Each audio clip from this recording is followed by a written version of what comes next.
rappel, ce webinaire, il vous est proposé donc dans le cadre d'un partenariat entre Isibel Toilettage et la FFATA Prestanimalia.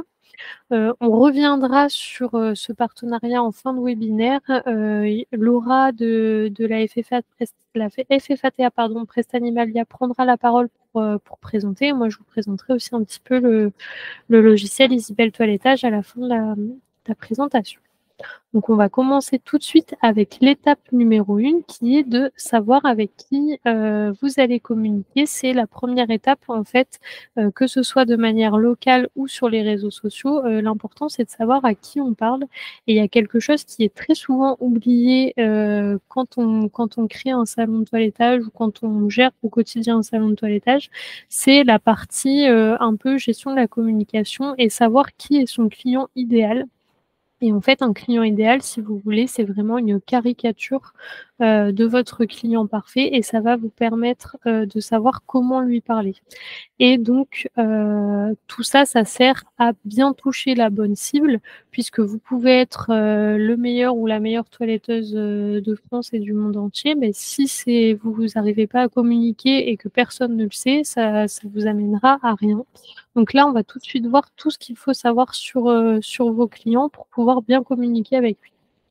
Donc là, une petite phrase un peu tips, c'est donc connaître son client idéal, c'est savoir quand communiquer, à qui, où et quel message faire passer, parce que c'est important. Si vous communiquez pas avec vous ne communiquez pas, décidément, je n'arrive pas à parler, avec votre client, votre concurrent n'hésitera pas à le faire. Donc du coup, voici les informations de base à connaître sur votre client et votre client idéal et vos clients en général. Donc son nom et son apparence physique, ça peut être un peu bizarre de dire qu'il faut connaître l'apparence physique de votre client, mais en fait, ça sert à ce que le client se reconnaisse quand il arrive sur vos réseaux sociaux, quand il voit un flyer, etc. Je ne sais pas si vous toilettez pas les chats. Si vous mettez plein de chats sur votre affiche, sur vos réseaux sociaux, ça va pas fonctionner. Il faut que les gens puissent se reconnaître eux et leur animal aussi dans votre cas. Connaître l'âge de la personne qui vient chez vous habituellement, ça permet ici d'avoir des références qui sont communes avec cette personne. Vous allez savoir quels étaient les jeux de mots, les films, etc. Des fois, on voit bien les références de films, ça change au fil du temps. Et si vous faites un peu des petites blagues sur vos communications avec des références comme ça, et que vous n'avez pas du tout les mêmes que vos clients, ça va poser un peu problème.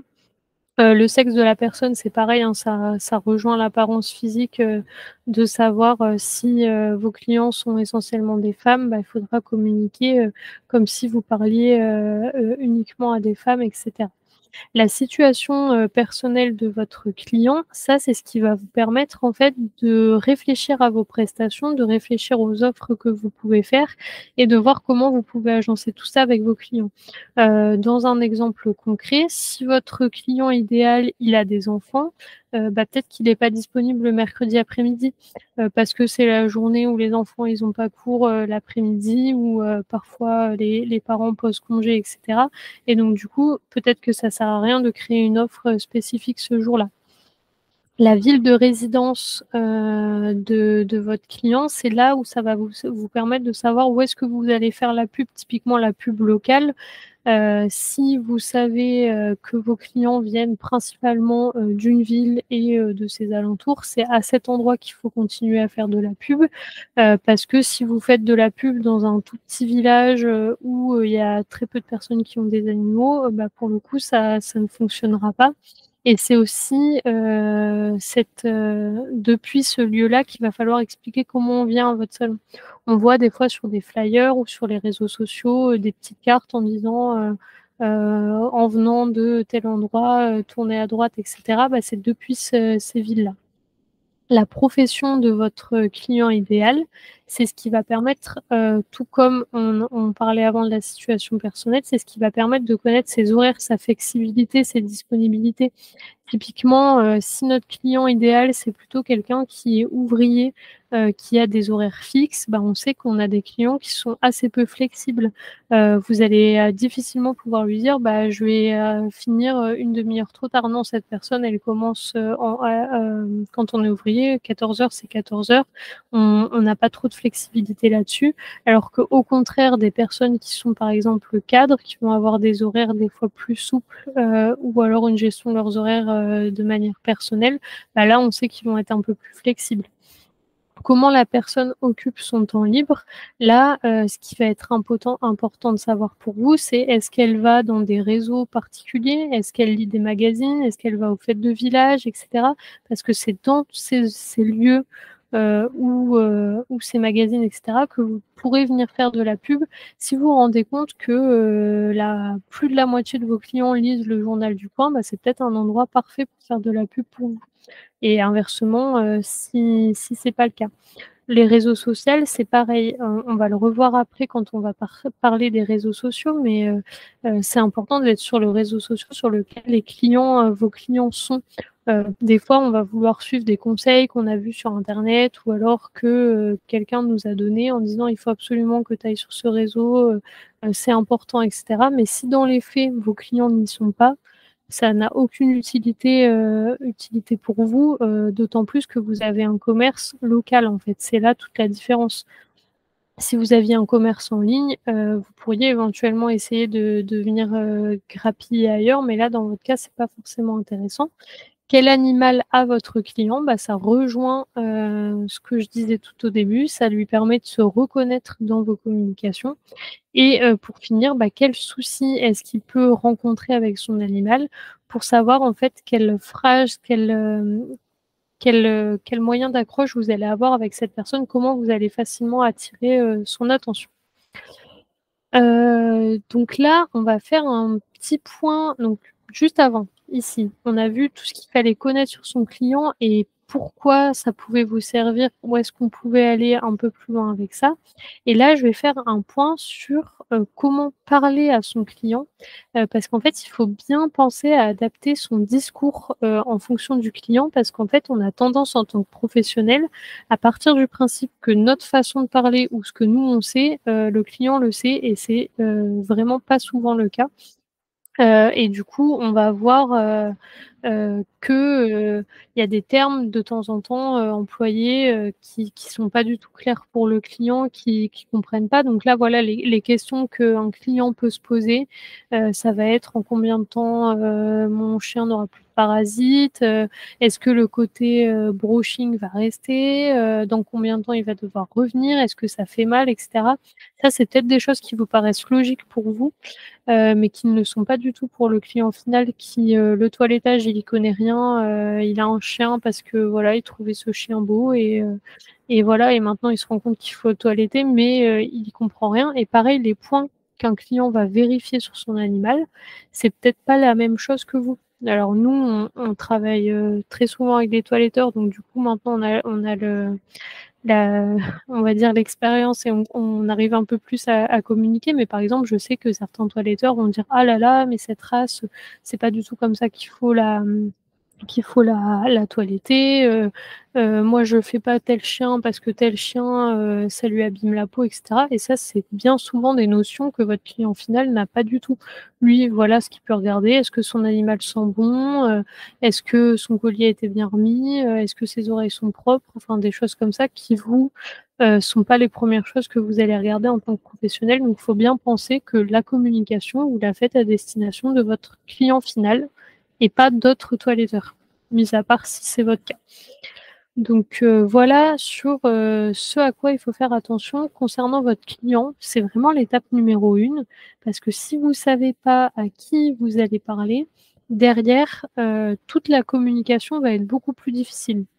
Alors c'est un travail un peu fastidieux qui va prendre un petit peu de temps, mais de se poser vraiment, de se dire: «Bon voilà, à qui je parle?» et du coup, quels sont les problèmes, de cette personne que moi je vais pouvoir résoudre, en fait. Parce que généralement, quand on fait pas la chose soi-même, c'est bien parce que c'est quelque chose qu'on n'arrive pas à faire, donc on a un problème. Donc voilà pour la partie client. On va passer ensuite à l'étape des réseaux sociaux. Alors je vois que c'est écrit 2 fois étape 1, mais c'est l'étape 2. Donc sur les réseaux sociaux, on va discuter, de pourquoi utiliser les réseaux sociaux. Ensuite, de quel réseau, choisir, de qu'est-ce que vous pouvez y poster.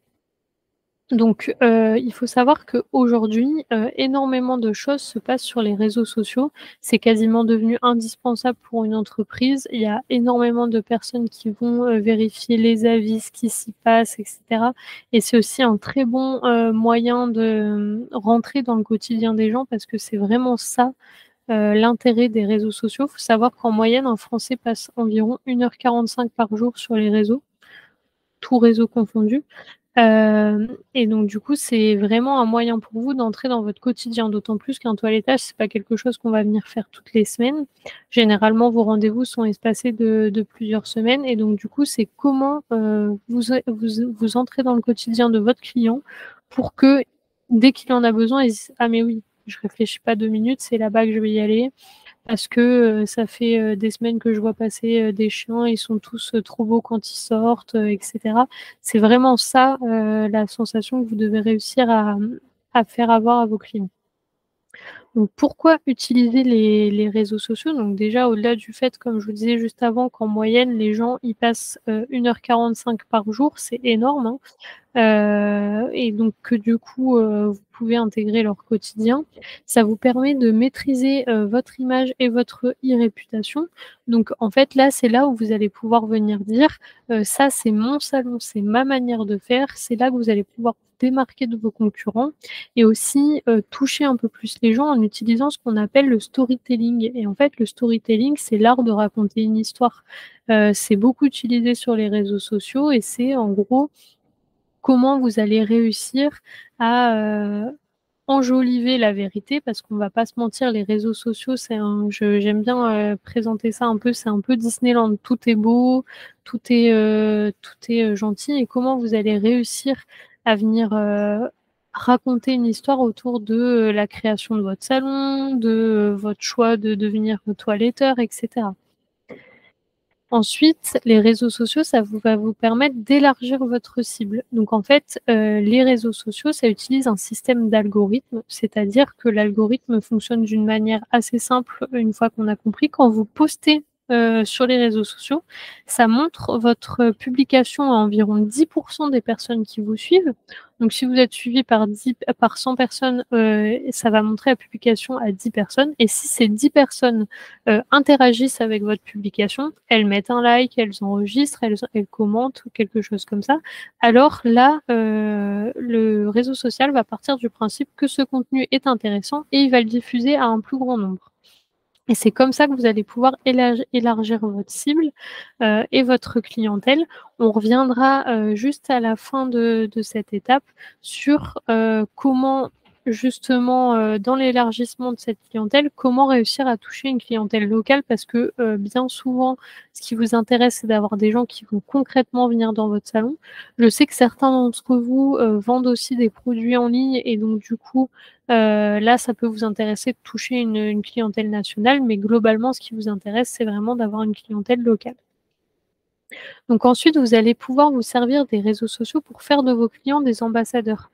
En fait, c'est, ce qui permet à des clients de vous aider autrement qu'en venant directement au salon. Des fois, vous avez des clients avec qui vous entendez super bien, avec qui ça se passe très bien, et qui auraient envie de vous aider à vous faire connaître et cetera et en fait, ça, c'est une manière super simple, pour vous de permettre à des clients de vous aider, en partageant vos publications, et cetera et cetera.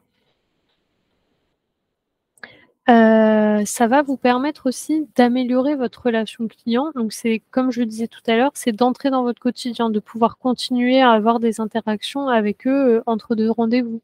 Vous suivez sur, les réseaux sociaux vos clients, ils mettent une petite photo de leur chien, vous avez l'habitude de le toiletter, vous réagissez un petit peu à la story, vous faites un petit commentaire. En fait, ça va toujours faire plaisir aux gens, de voir qu'il y a une interaction et ça vous permet de rester près d'eux. Donc ensuite, ça va vous permettre d'améliorer le référencement de votre site vitrine et ou site de réservation, puisqu'en fait, sur tous les réseaux sociaux, vous avez la possibilité de mettre un lien qui renvoie directement vers le lien que vous voulez, mais généralement, c'est vers votre site internet si vous en avez un. Et donc du coup, en fait, le système de Google est très simple. Plus de personnes iront sur votre, enfin, plus il y aura de personnes qui se connectent sur votre site de manière indépendantes et qui viennent de différents canaux, donc depuis les réseaux sociaux, depuis le site d'autres professionnels, etc. C'est ce qui va vous permettre de ressortir plus facilement sur Google. Donc ça va vous permettre d'améliorer votre référencement et ensuite ça va vous permettre d'entrer dans la norme. Alors je mets norme entre guillemets, hein. J'entends par là qu'aujourd'hui une grande majorité des entreprises ont des réseaux sociaux et en fait ne pas être sur les réseaux sociaux, ça peut malheureusement donner une image un peu vieillissante de votre société, en fait, de votre salon, en se disant ah mais c'est peut-être quelqu'un de pas moderne, etc. Et en fait, à partir du moment où votre entreprise elle a une image vieillissante, on va se dire là en fait il faut penser à tout ce que les clients peuvent penser derrière. Ils vont se dire ah mais si les gens ils sont pas modernes, est-ce qu'ils ont fait une formation il y a pas longtemps, est-ce qu'ils sont à l'ancienne, etc. Et donc du coup ça peut vraiment venir faire douter un futur client. On peut même se demander, on a certaines personnes, si on n'est pas sur les réseaux sociaux, pour eux, l'entreprise n'existe pas, elle est peut-être fermée ou quelque chose comme ça. Donc, il faut vraiment faire attention avec le fait de ne pas être sur les réseaux sociaux. Donc ensuite, donc maintenant, on a vu comment vous pouvez communiquer, enfin, à qui vous allez communiquer. Maintenant, on vient de voir l'intérêt des réseaux sociaux et maintenant, on va se demander quel réseau choisir. Alors globalement, des réseaux en France, il y en a beaucoup. Après, il y en a 4 qui se démarquent un petit peu, qui sont les plus utilisés à l'heure actuelle. Donc on va juste parler de ces 4-là et même dans ces 4-là, on va dire qu'il y en a 2 principalement qui sont utilisés. On va regarder ça tout de suite. Donc, je le rappelle, l'important c'est de choisir de 1 un réseau social, où se trouvent vos clients idéaux, mais aussi un réseau social que, vous pouvez maîtriser, qui est à votre portée pour pouvoir l'alimenter de manière assez régulière et aussi, un réseau social où les utilisateurs en général peuvent convenir à votre cible. Donc là, on va parler dans un premier temps de Facebook, qui est donc, le plus connu des réseaux sociaux, hein, actuellement en France et c'est aussi l'un des plus anciens. Globalement, Facebook, la population elle est «vieillissante» entre guillemets, hein, parce que les jeunes ont tendance à aller sur d'autres réseaux sociaux comme, BeReal, Snapchat, TikTok et cetera. Mais là, on parle vraiment de personnes qui sont très jeunes, donc pareil, là, tout est à voir avec votre cible clientèle. Est-ce que vos clients sont des gens très jeunes ou pas? Donc du coup, même si c'est un réseau vieillissant, c'est quand même un réseau qui est bien présent puisque le système de messagerie et d'invitation à des événements est utilisé, globalement quel que soit l'âge, hein. C'est quelque chose qui fonctionne très bien. Et sur Facebook, ce qui fonctionne bien, ce sont, les systèmes d'événements. Donc si demain vous faites une porte ouverte, si demain vous faites un partenariat avec un photographe animalier, des choses comme ça peut être vraiment intéressant de venir créer un événement Facebook. Les vidéos longues aussi, c'est quelque chose qui fonctionne assez bien sur Facebook et les posts, les plus classiques qu'on connaît, où on va venir partager une photo, une animation, quelque chose comme ça. Globalement, qui se trouve sur Facebook, donc 52 des utilisateurs sont des femmes et 55 ont entre 18 et 34 ans. Il faut savoir que Facebook, c'est 40 millions d'utilisateurs mensuels en France, et que, la petite info, pro qui est bonne à savoir, c'est qu'il y a environ 8 clics par mois et par personne sur des publicités. Donc c'est quand même quelque chose d'assez fréquent. Ensuite, on va passer à Instagram, qui est le 2e réseau social, le plus connu en France. Il est pas mal en train de monter depuis le confinement, et donc du coup, il a tendance à venir un peu détrôner Facebook.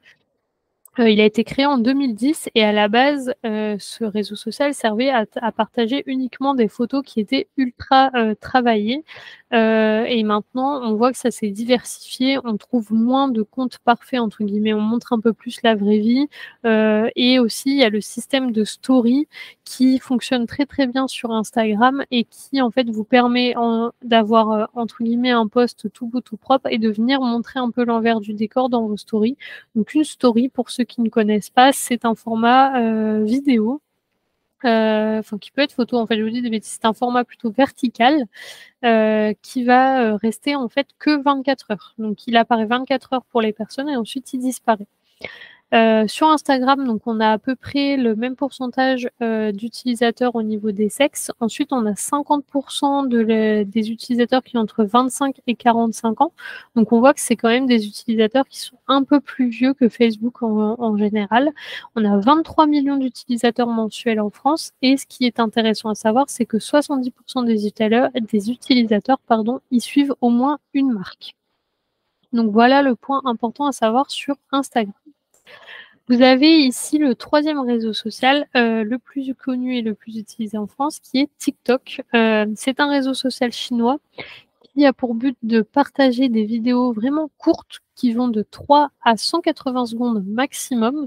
On ne peut pas y partager des vidéos longues. Et en tant qu'entreprise, on peut y poster des choses comme un accéléré de vos prestations, la présentation d'une table avant que la préparation d'une table avant que le chien arrive. C'est vraiment des choses que les clients aiment. Il y a énormément d'entreprises qui préparent des colis, des choses comme ça. Et sur TikTok, on en a principalement des femmes et les utilisateurs sont là pour le coup beaucoup plus jeunes, de 11 à 24 ans. Il y a quand même 15 millions d'utilisateurs mensuels en France et ce qui est important à savoir sur cette application en particulier, c'est qu'elle est utilisée quand même en moyenne 40 minutes par jour. C'est énorme pour une application précise parce que tout à l'heure on disait 1h45, mais c'est 1h45 tout réseau confondu. Donc il faut déjà se dire que ceux qui utilisent TikTok, ils sont déjà 40 minutes. Et pour finir, on a LinkedIn qui est le dernier réseau social, enfin le 4e réseau social utilisé en France, où là on a une population beaucoup plus tournée vers le professionnel et ça peut vous servir. Je sais qu'on a des clients qui sont sur LinkedIn parce qu'ils travaillent pas mal avec des éleveurs, des choses comme ça, ou alors qu'ils ont un salon de toilettage qui est dans une franchise. Et pour le coup, ici, c'est un réseau social qui est principalement composé d'hommes, avec des utilisateurs qui ont en moyenne plus de 30 ans.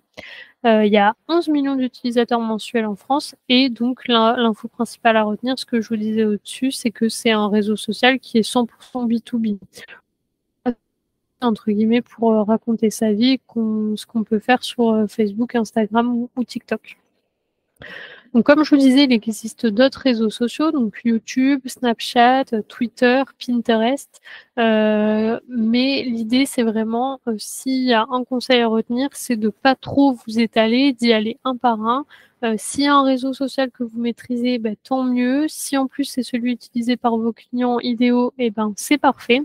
Mais il faut vraiment essayer d'y aller petit à petit et plutôt d'être régulier. Ça sert à rien d'aller sur tous les réseaux sociaux, mais d'avoir qu'un seul post, par exemple. Il vaut mieux se concentrer sur un seul réseau et y être actif. Donc, on a parlé des réseaux sociaux, de comment le choisir, et maintenant, l'idée, c'est sur les réseaux sociaux, si vous voulez, vous pouvez toucher des gens qui sont vraiment à l'autre bout du monde. J'avais un exemple d'une amie à moi qui a fait une petite vidéo où il y avait de la musique, mais pas de paroles. Donc du coup, on n'entendait pas, enfin, il n'y avait rien qui déterminait son pays d'origine. Une petite vidéo humoristique en je crois quelque chose comme 10 heures. Elle a pris 10 heures de temps. Elle a pris des milliers et des milliers d'abonnés, mais qui venaient du monde entier. Parce que sa vidéo attirait pour le coup mondialement, étant donné qu'il n'y avait pas de son. Et que du coup, il n'y avait pas de barrière de langue. Donc là, vous, l'idée, c'est pas que vous fassiez ça. Ça vous sert à rien d'avoir 10 millions d'abonnés qui sont à l'autre bout du monde et qui vont jamais venir faire toiletter leurs animaux chez vous. Donc là, je vais vous donner des petits conseils pour attirer une population locale sur vos réseaux et comment vous pouvez utiliser ça. Donc, le tips numéro 1, c'est d'utiliser le visuel. Il faut que, quand vous montriez votre salon, qu'on le reconnaisse clairement, qu'on puisse y voir de temps en temps la devanture ou l'intérieur, et cetera. Que par exemple, quelqu'un qui vous suive sur les réseaux sociaux et passe devant votre salon, dans la rue puisse se dire: «Ah mais tiens, c'est, le toiletteur ou la toiletteuse que je suis». Donc du coup, il faut vraiment venir inclure, de 1 des visuels de votre salon, mais aussi de votre ville, de là où vous êtes pour que les gens comprennent facilement dans quel coin vous vous trouvez. Ensuite, de venir utiliser le ton et les expressions, qu'il peut y avoir dans votre région. Certaines régions, alors pas toutes, mais utilisent des expressions bien particulières et là, en fait, mon conseil, ça va être de pas venir lisser votre manière de parler pour les réseaux sociaux. Il faut rester naturel et il faut, utiliser, votre manière de parler à vous réellement, pour que vous puissiez, pareil, toucher de vraies personnes qui ne sont pas, des comptes à droite à gauche qui vont suivre plein de personnes. Donc ensuite, on va, parler du référencement sur les réseaux et pour ça, il y a 2 possibilités. Vous pouvez utiliser la fonction de localisation, c'est-à-dire que quand vous allez poster un post, vous allez pouvoir venir indiquer où est-ce que vous vous trouvez. Donc ça, c'est très intéressant, d'utiliser ça, pour un commerce local et ensuite, vous pouvez aussi mettre des hashtags qui sont, locaux pour le coup. Et ensuite, vous allez pouvoir, utiliser les partenaires, que vous avez donc sur votre territoire autour de votre salon, donc en faisant un concours ou des posts en commun avec une autre boutique, un autre commerçant, un influenceur qui habite près de chez vous et cetera. Ce qu'il faut retenir, c'est qu'il vaut mieux avoir moins d'abonnés, mais des abonnés qualitatifs qui sont actifs, que d'avoir des milliers d'abonnés qui ne vont jamais interagir avec vos réseaux. Ça vous servira plutôt, ça vous desservira plutôt dans ce cas. Donc, maintenant qu'on sait quel réseau choisir, comment y attirer, une population locale, l'idée c'est de savoir quoi poster sur les réseaux. C'est vraiment souvent, une question que vous vous posez. Donc, poster sur les réseaux, c'est clairement un métier, hein. Il y a des personnes dont c'est le métier et si vraiment vous êtes pas à l'aise là-dessus, vaut mieux passer par quelqu'un et poster de manière moins régulière, que, poster tout et n'importe quoi. L'idée, c'est pas de perdre vos clients sur les réseaux sociaux.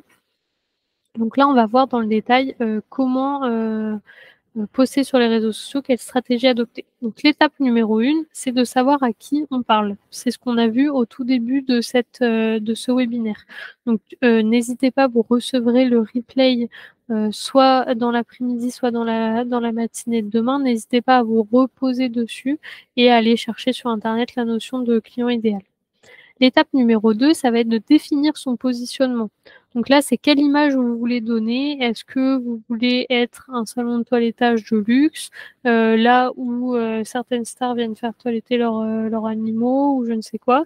Est-ce que vous voulez être un salon de toilettage qui est orienté sur le bien-être animal, et cetera? Quelle image vous voulez donner aux gens?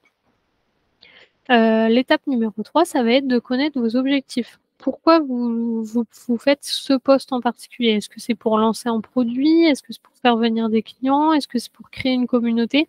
Ça va vous aider à choisir ce qu'on appelle un CTA, c'est un call to action et en gros, ça veut dire quelle action vous allez, demander aux gens. Généralement, à la fin d'un post, on dit, «N'hésitez pas à faire ci, n'hésitez pas à venir sur notre site internet, et cetera et donc ça, c'est important de connaître quel est votre objectif.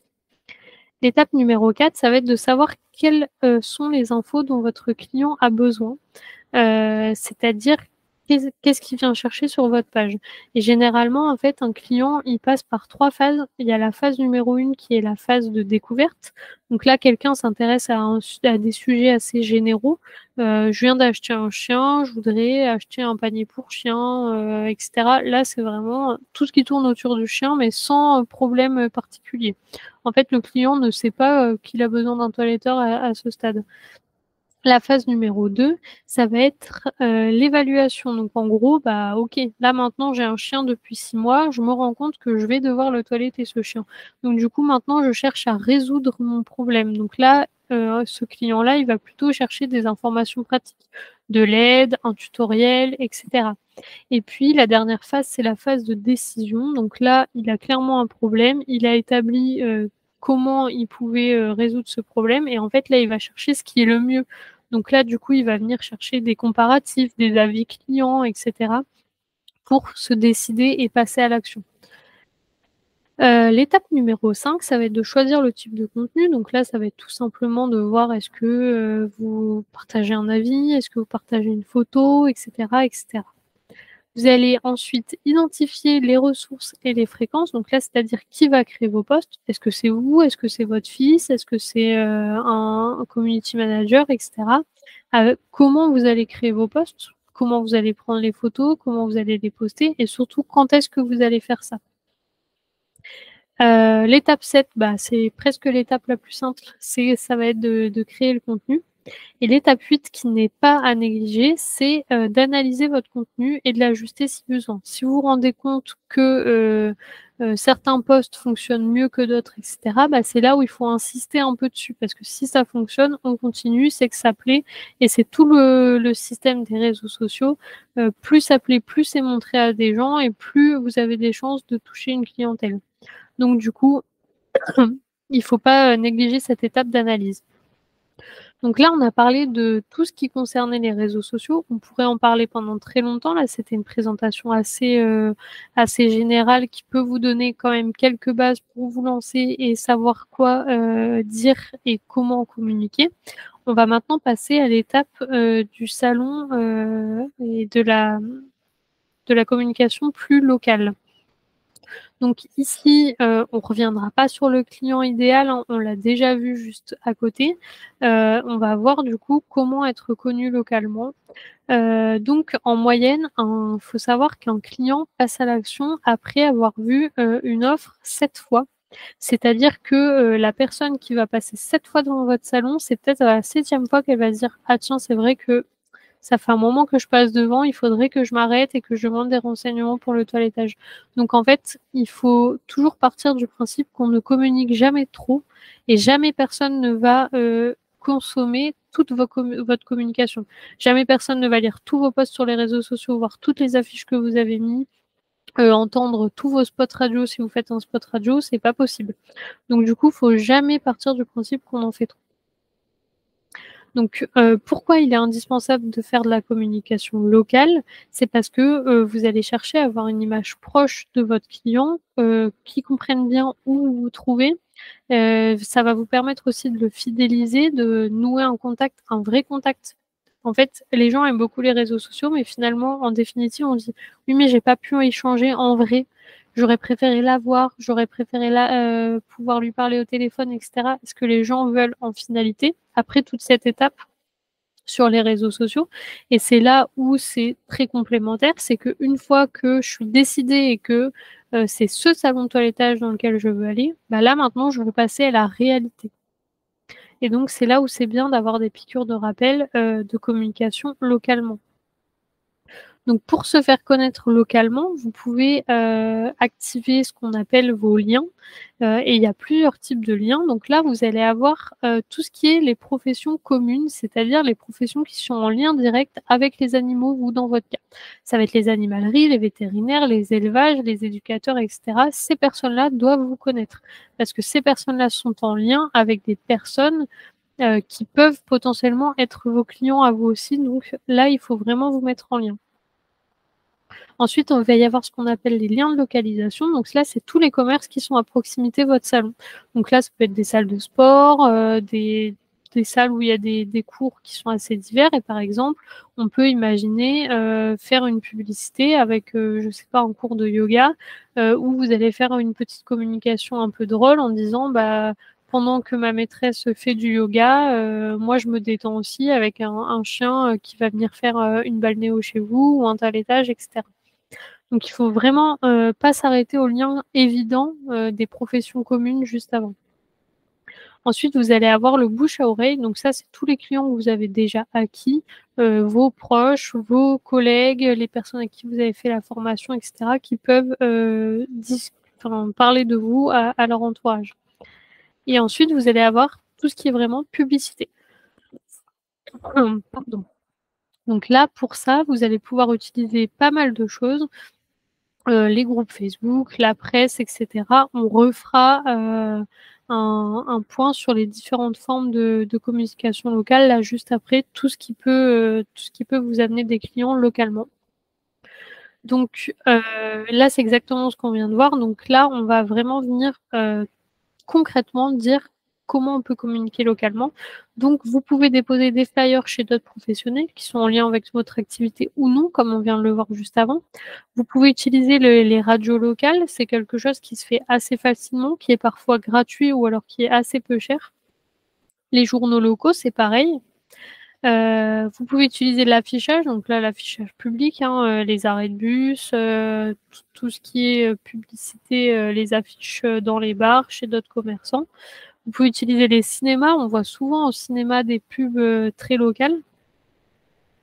Et vous pouvez organiser des événements avec d'autres commerçants. Là, je pense à ça, quand j'ai écrit ça, je pensais à moi dans mon village, par exemple, tous les commerçants à chaque grande fête organisent quelque chose en commun, un calendrier avant, des choses comme ça. Donc du coup, n'hésitez pas à venir faire des événements en commun avec d'autres commerçants parce que vous avez forcément des clients qui sont communs. Donc là, on a vu, donc si je reprends depuis le début du webinaire, à qui on devait parler. Donc, comment savoir quel est notre client idéal, qu'est-ce que je dois connaître comme information pour bien communiquer. Ensuite, on a vu du coup quel réseau social, donc l'avantage d'être sur les réseaux sociaux, quel réseau social utiliser et du coup quoi y poster. Là, on vient de voir justement comment on pouvait se faire connaître localement, donc comment activer ces liens locaux et quelles sont les différentes formes de communication locale. Et vraiment, ce qui est important à retenir, c'est l'avantage d'allier les deux et de se dire j'ai communiqué sur les réseaux sociaux, ça m'a fait venir des clients localement qui ont validé leur souhait de passer à l'action en voyant une pub locale. L'idée, c'est vraiment, il ne faut pas communiquer que sur les réseaux sociaux, sinon vous risquez d'avoir une clientèle cible trop large, qui risque de partir un peu trop loin. Et il ne faut pas communiquer que localement, parce que là, c'est tout l'inverse. Vous risquez d'avoir une clientèle cible qui est trop faible. C'est-à-dire que peut-être qu'il y a quelqu'un qui habite à 10 minutes de chez vous, mais qui passe pas dans la rue où vous avez fait votre affichage et qui lit pas le journal du coin, et vous la toucherez jamais, elle ne saura pas que vous existez. Alors que elle, vous pouvez la toucher sur les réseaux sociaux inversement. Donc voilà pour toutes les informations. Je ne sais pas si vous avez des questions en particulier sur ce que je viens de dire. Est-ce qu'il y a des choses où vous voulez un peu plus de renseignements? Donc n'hésitez pas à mettre un petit message dans le chat ou à rallumer votre micro si vous avez une question particulière.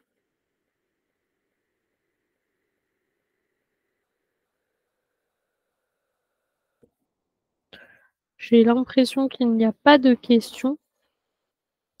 Dans tous les cas, merci du coup d'avoir suivi ce webinaire. Je vous laisse ici. J'aurais peut-être pu chercher une petite image de clin d'œil de chien. Ah, merci pour la personne qui dit c'était très clair. Merci, avec plaisir. N'hésitez pas si vous avez d'autres questions à la fin du webinaire, quand je vous enverrai le replay, n'hésitez pas à répondre au mail. Si vous avez une question qui est venue entre-temps, je vous répondrai avec plaisir si je peux le faire, ou je vous orienterai vers quelqu'un qui pourra vous répondre. Donc du coup, comme je vous le disais, avant de vous quitter, c'est une masterclass, c'est un webinaire même, qui était présenté par le logiciel Easybel et la FFA Prestanimalia. Donc nous, pour rappel, nous sommes un logiciel de toilettage tout en un qui vous permet de gérer votre salon en fait de A à Z, notamment d'utiliser un logiciel de caisse certifié, d'avoir un site de réservation en ligne qui a été pensé pour le toilettage avec pas mal d'options qui vous permettent de savoir qui peut prendre rendez-vous en ligne, etc. Il y a un système de boutique en ligne. On a aussi toute la gestion des clients, que ce soit des humains ou des animaux. La gestion de votre agenda, l'envoi de SMS et d'emails à destination de vos clients et pas mal d'autres options, la gestion de stock, la gestion de vos produits, etc. Donc n'hésitez pas, je vous remettrai dans le mail, mais n'hésitez pas à revenir vers nous si c'est quelque chose qui peut vous intéresser. Vous pouvez du coup tester gratuitement notre logiciel pendant 15 jours, donc c'est l'occasion, donc n'hésitez pas. Je vais laisser la parole à Laura qui va venir vous présenter donc du coup plutôt la partie FFATA Prestanimalia. Je ne sais pas si Laura, tu es là. Parfait. Je te laisse la parole. Merci beaucoup. Donc oui, ce webinaire a été fait en association avec notre partenaire Crefia, donc Isabelle Toilettage, parce que nous, donc Prestanimalia FFATA, nous sommes dans une organisation professionnelle, donc c'est une fédération qui a pour but de rassembler, de représenter et d'encadrer les toiletteurs partout en France. Donc pour la partie patronale, en tout cas, pas pour les salariés. Nous sommes détenteurs du CTC. On peut encadrer les toiletteurs qui souhaitent le passer en VAE quand ils sont déjà en activité. On a tous les dossiers, c'est nous qui nous occupons de cela. On a pour but aussi donc de faire des journées de perfectionnement, des journées de rassemblement au niveau régional et départemental, un peu partout au niveau des organismes régionaux. On aide aussi les toiletteurs pour leurs divers soucis administratifs avec les partenaires sociaux, les assurances, les conflits éventuellement avec les clients, les fournisseurs, etc. Dès lors qu'ils ont des questions autour de leur profession, on est là pour eux. Donc, tout l'intérêt pour les professionnels de suivre une fédération et en tout cas un OP, une organisation professionnelle, c'est de soutenir toutes ces associations, fédérations qui sont là pour les représenter au quotidien au niveau des partenaires sociaux et autres administrations. Parce qu'on a beaucoup de sujets actuellement dans notre profession que tout le monde validera, entre autres les sujets sur les formations, les diplômes, les URSAF, etc., qui sont des sujets actuels. Et donc, c'est pour ça qu'on a à cœur aussi de faire ce genre de webinaire pour aider nos toiletteurs à développer leurs activités et gagner un peu mieux leur vie au quotidien, quoi. Donc, vous avez les coordonnées sur la vidéo. Vous pouvez nous contacter via Charlotte, il n'y a pas de souci, qui vous donnera nos coordonnées. Si vous voulez des renseignements sur la fédération ou si vous avez des questions pour votre quotidien. Voilà. Parfait, donc n'hésitez pas, je remettrai bien sûr, donc toutes les coordonnées seront dans le replay et aussi dans le mail que je vous enverrai avec le lien du replay. Donc, si personne n'a d'autres questions de dernière minute, eh bien, écoutez, je vais souhaiter un bon appétit à ceux qui n'ont pas mangé, une bonne après-midi à ceux qui sont en congé, et puis un bon courage à ceux qui travaillent cet après-midi. On vous laisse ici, et puis j'espère que ça vous a plu, que ça a répondu à toutes vos questions et qu'on pourra continuer à vous aider tant sur le côté logiciel que sur le côté organisation professionnelle pour la suite. Donc, je vous souhaite une très belle journée. Merci beaucoup. À bientôt. Au revoir. Au revoir.